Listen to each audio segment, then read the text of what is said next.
you or someone you know has a suspended driver's license, you could soon be back on the road along with hundreds of thousands of other Texas drivers. A 16-year-old fine and suspension program is ending on Sunday. KETK State Capitol reporter Wes Rappaport looks at what's next for the people affected. He joins us live to explain. Wes.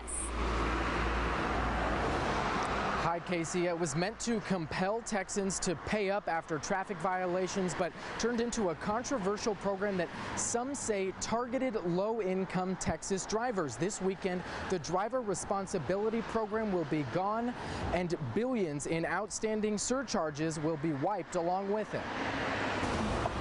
All surcharges, past, present, and future, are eliminated. They're waived, which is about $2.5 billion.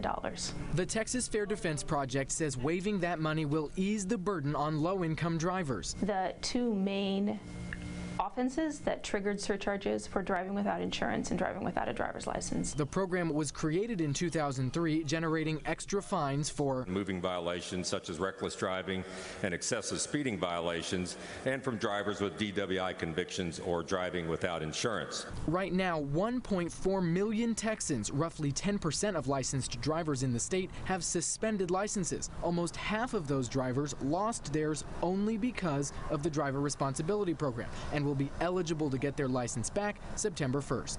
Money that came from the program went to pay for Texas trauma hospitals, making efforts to get rid of it more complicated. It really took some creative thinking to find other mechanisms to fund the trauma hospitals. Now, drivers around the state will share the costs. State traffic fines will increase from $30 to $50, and motor vehicle companies will pay $4 per car per year in insurance fees instead of $2. DWI fines will also go up. The repeal of the DRP reflects a growing consensus that we cannot expect people to have the tools to work themselves out of a position of poverty if we are also constantly putting barriers in place. And one of those barriers is not being able to drive legally.